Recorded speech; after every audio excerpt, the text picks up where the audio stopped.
The permafrost ticking time bomb.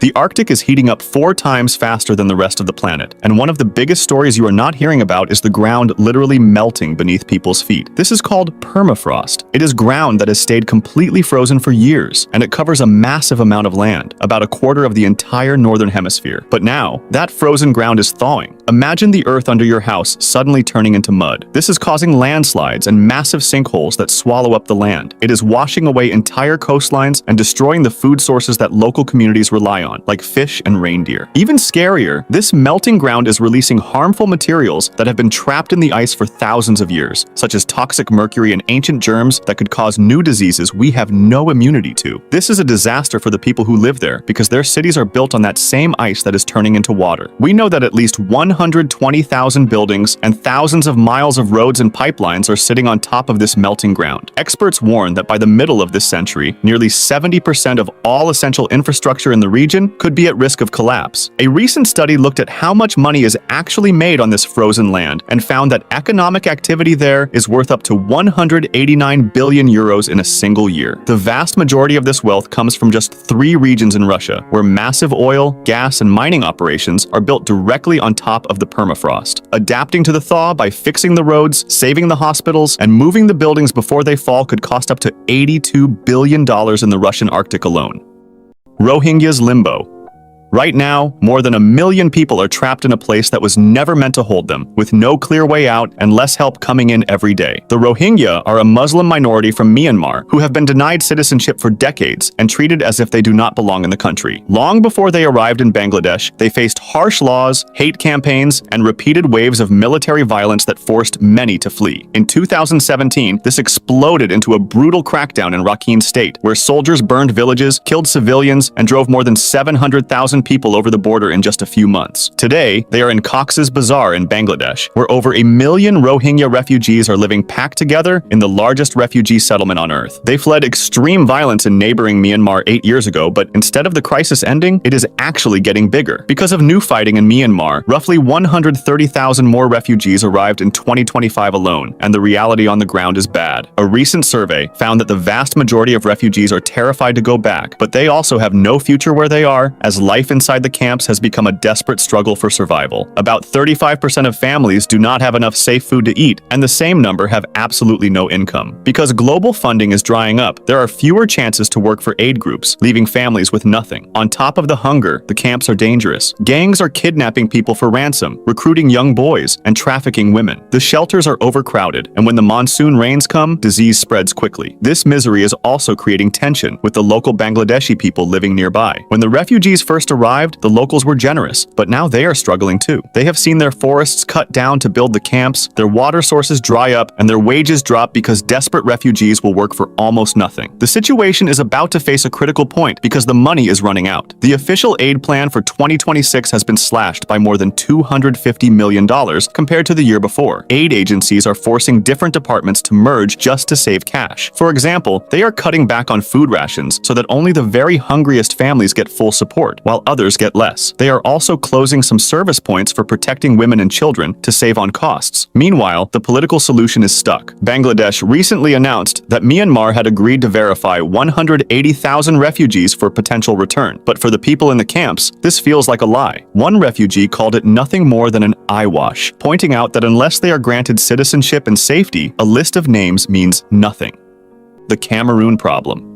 A major new report found that out of all the disasters happening globally, the situation in Cameroon is getting the least money, the least media attention, and the least political effort to fix it. The situation is terrifying because the people there are not dealing with just one problem. They are facing 3 separate disasters hitting at the exact same time. In the north, they are being attacked by violent armed groups and fighting over vanishing water resources. In the west, a brutal civil war has forced hundreds of thousands of people to flee their homes. And in the east, refugees are pouring across the border to escape violence in neighboring countries. Because of this triple threat, more than 2.1 million people have been forced to run for their lives. The needs are massive, with over 3 million people requiring urgent help, yet the world is actually cutting back on support. Some countries have slashed their aid budgets, and the result is devastating. The situation is so bad that starting in January, over 52,000 children will stop receiving school meals because there is simply no money left to feed them, and for many families, that was the only guaranteed meal their child would eat all day. Violence is rising rising, schools are being attacked, and in the English-speaking regions, nearly 60% of schools have shut down, leaving 500,000 children with no education. Also, the country recently faced its worst floods in history, which destroyed the shelters of 450,000 people who had already lost everything.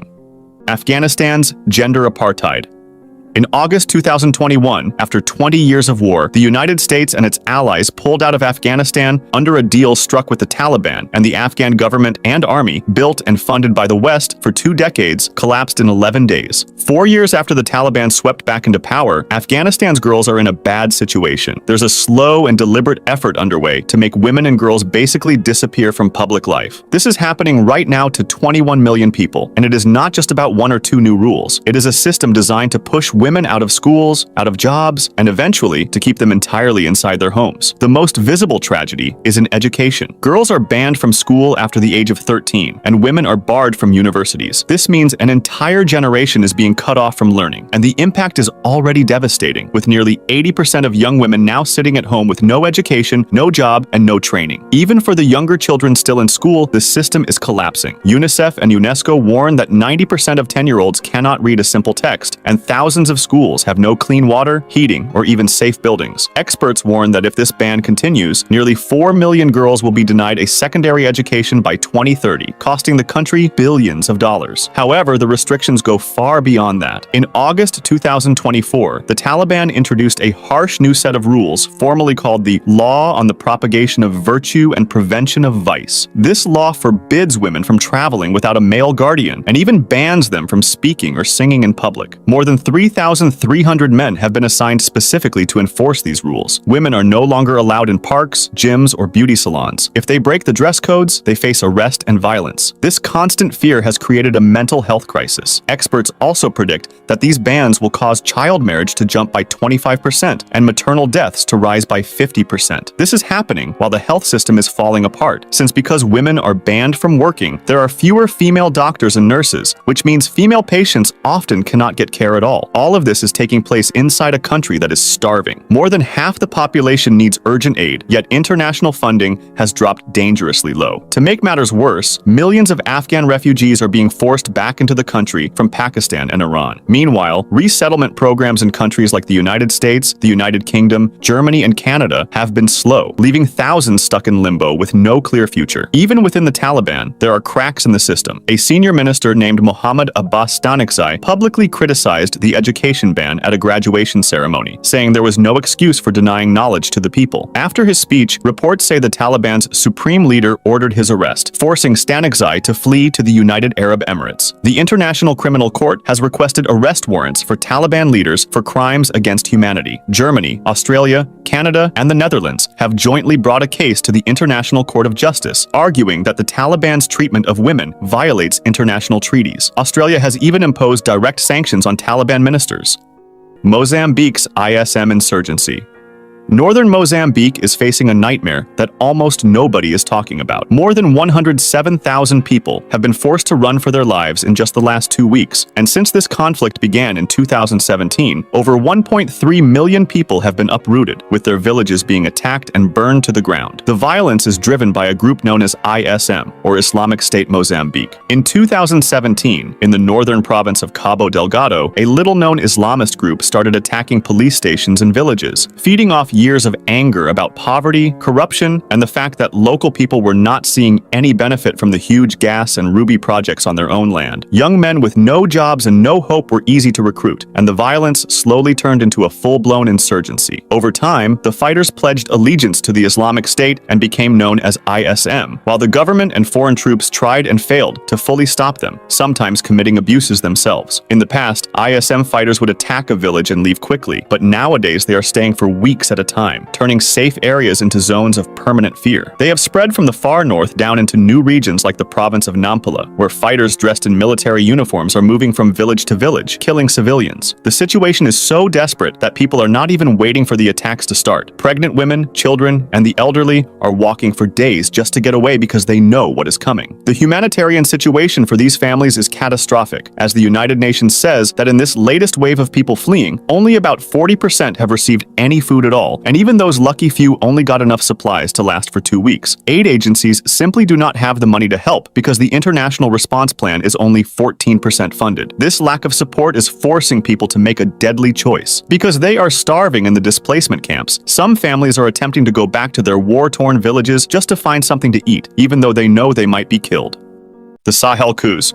Right now, in a long strip of land across Africa called the Sahel, more than half of all terrorism deaths in the world are happening, and most people outside the region have no idea this is going on. For decades, governments in Mali, Burkina Faso, and Niger have neglected their remote regions, leaving people poor, unprotected, and angry at corrupt officials. After the fall of Gaddafi in 2011, heavily armed fighters and weapons flooded into the Sahel and helped launch a rebellion in northern Mali in 2012. Jihadist groups took advantage of the chaos and of local fights to spread across borders into Burkina Faso and Niger, and over time, many people lost faith in elected leaders and turned to military rulers instead. The numbers that result from all of this are terrifying. About 22.5 million people need urgent help just to eat and stay safe, with most of them being women and children. Violence has forced nearly 7 million people to run for their lives, leaving their homes behind. For example, armed groups are blockading villages to starve the people inside. They also plant roadside bombs, destroy water systems, and burn down schools. Furthermore, they are specifically targeting education, threatening and killing teachers, which has left over 1.7 million children with nowhere to learn. But it is not just terrorist groups committing these crimes, as national armies and government-backed militias are also accused of horrific abuses, including executing civilians, rape, and torture. In Mali, for example, the army has been working with Russian mercenaries, and together, they have been accused of massacres where hundreds of innocent people were killed. For years, Western countries like France and the United States had troops there to help, but the violence only spread, and recently, military leaders took over the governments in Mali, Burkina Faso, and Niger, kicking out the Western troops and UN peacekeepers. Since 2019, deaths from terrorism have increased almost tenfold, and in 2024 alone, more than 25,000 people died in the conflict. On top of the war, the environment is collapsing. Temperatures in the Sahel are rising faster than almost anywhere else, causing water to dry up and forcing farmers and herders to fight over the little land that is left. Aid groups are trying to send food and medicine, but it is dangerous and difficult to reach the people who need it most.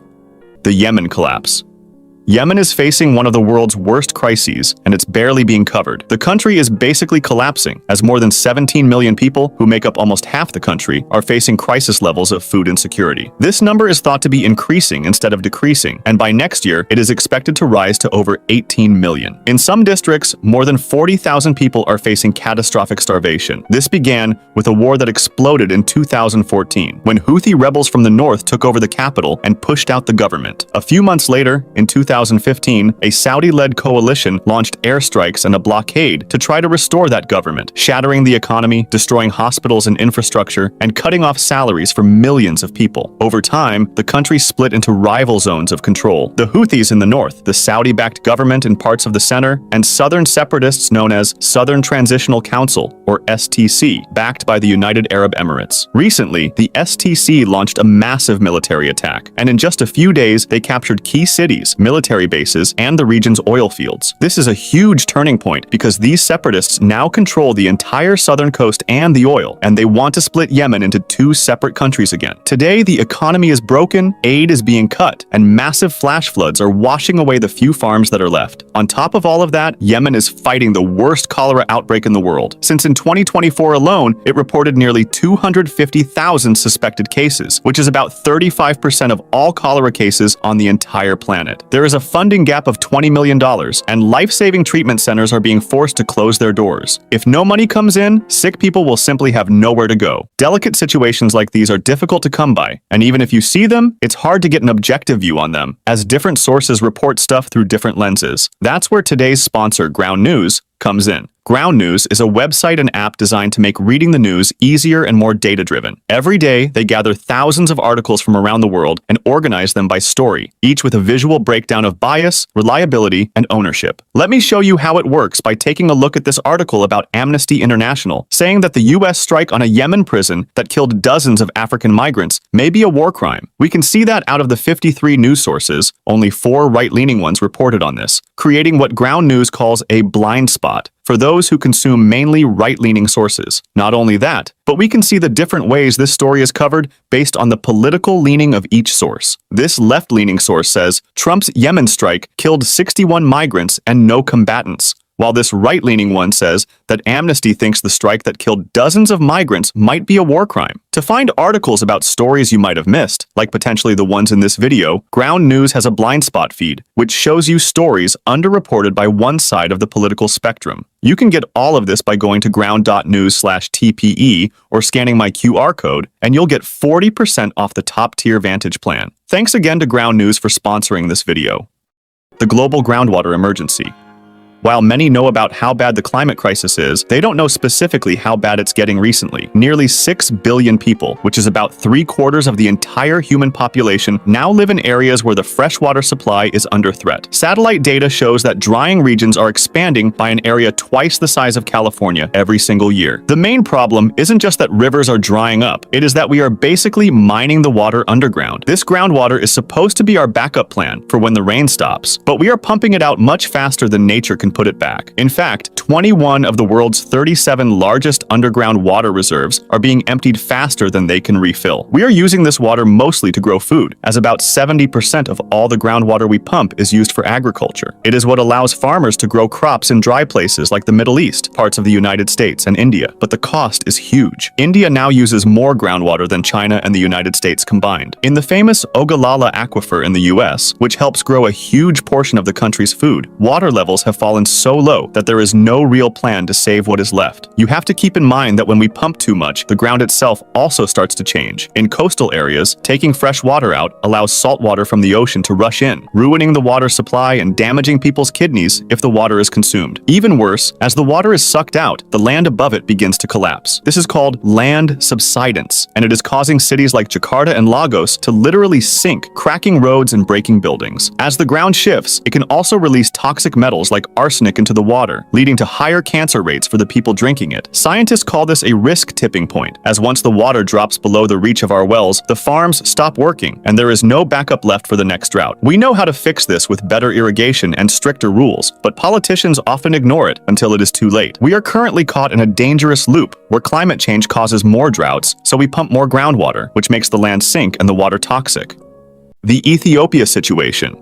Ethiopia is being torn apart by brutal fighting, mostly in the Amhara region. The national army is at war with a local armed group known as the Fano militia, but innocent families are also paying the price. Both sides are committing terrible crimes, including killing people without a trial and using heavy weapons and drones to bomb neighborhoods where civilians live. This comes from the war that started from 2020 until 2022, when Ethiopia was in a conflict in the Tigray region. The Ethiopian government was against the Tigray People's Liberation Front, and the Fano militia was actually fighting alongside the Ethiopian government, helping them. When a peace deal was signed in late 2022, though, many Amhara felt betrayed and shut out, especially over disputed land they believed should remain under their control. In 2023, the government announced that it would dissolve regional special forces and fold them into the federal army, and in Amhara, this plan sparked protests and then open fighting as parts of the security forces joined Fano instead. The government responded with a state of emergency, mass arrests, and heavy drone strikes, and the Fano militia, once siding with the Ethiopian government, became their enemy. A full-scale insurgency started in the region, and the scale of the tragedy is massive, as between early 2023 and the start of 2025, at least 7,700 people died, and thousands of them were civilians. The military has even attacked hospitals, beaten doctors and patients, and blocked life-saving medicine from getting through. Because of this, more than 40% of all health facilities in the conflict zones have been looted or destroyed. Also, the future of an entire generation is basically being erased, as over 4,100 schools have shut down, leaving a staggering 4.1 million children with absolutely no education. On top of the war, the government has used the chaos as an excuse to crush freedom. It used special emergency rules to arrest thousands of people without warrants, simply because of their ethnic background or political views. Journalists and human rights workers are being harassed and thrown in jail. Meanwhile, ordinary people are facing high food prices and a terrifying wave of kidnappings, in which gangs are snatching university students and demanding ransom.